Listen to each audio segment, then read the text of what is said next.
সর্বভারতীয় তৃণমূল কংগ্রেসের সভানেত্রী তথা পশ্চিমবঙ্গের মুখ্যমন্ত্রী মমতা বন্দ্যোপাধ্যায় ও আমাদের প্রিয় সাংসদ শ্রী অভিষেক বন্দ্যোপাধ্যায়ের নির্দেশে কেন্দ্রীয় সরকার যে আমাদের ওষুধের যে মূল্যবৃদ্ধি তার প্রতিবাদে তৃণমূল কংগ্রেস আজকে রাজপথে, ঠিক সেভাবে আমরা মহেশতলা 17 নম্বর ওয়ার্ডে আজকে আমরা মূল্যবৃদ্ধির প্রতিবাদে, ওষুধের মূল্যবৃদ্ধির প্রতিবাদে আমাদের মিছিল হচ্ছে এবং রাজপথে তৃণমূল কংগ্রেস এবং 2026-এ যতটাই হোক না কেন আমরা বিজেপিকে যেভাবে 2021 সালে নির্বাচনে পরাজিত করেছি তার থেকেও খারাপ অবস্থা এবছরে আমরা করব।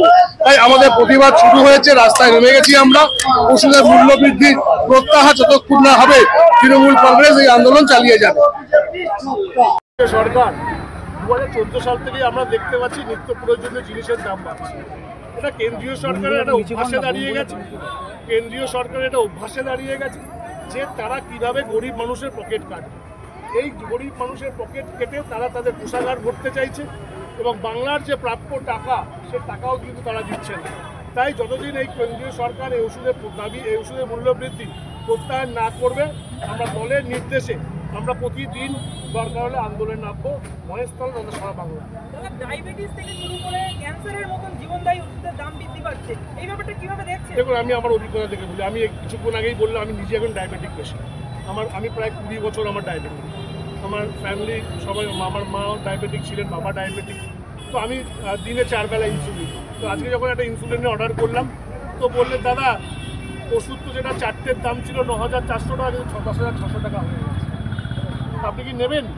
আমি বললাম তো ওষুধ তো খেতেই হবে, ইনসুলিন না নিলে সুগার বেড়ে যাবে, সুগার বেড়ে গেলে কিডনি খারাপ হয়ে যাবে, সুগার বেড়ে গেলে চোখ খারাপ হয়ে যাবে, তো ওষুধ তো খেতেই হবে, কিছু করার নেই। আজকে হয়তো আমার ক্ষমতা আছে, আমি কিনতে পারছি, যাদের ক্ষমতা নেই, যারা গরিব মানুষ, তারা কোথায় যাবে?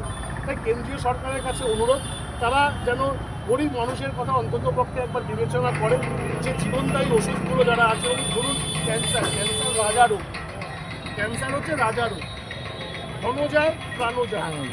যার ক্যান্সার হয় তার প্রাণও যাবে, সঙ্গে সঙ্গে ধনও যাবে।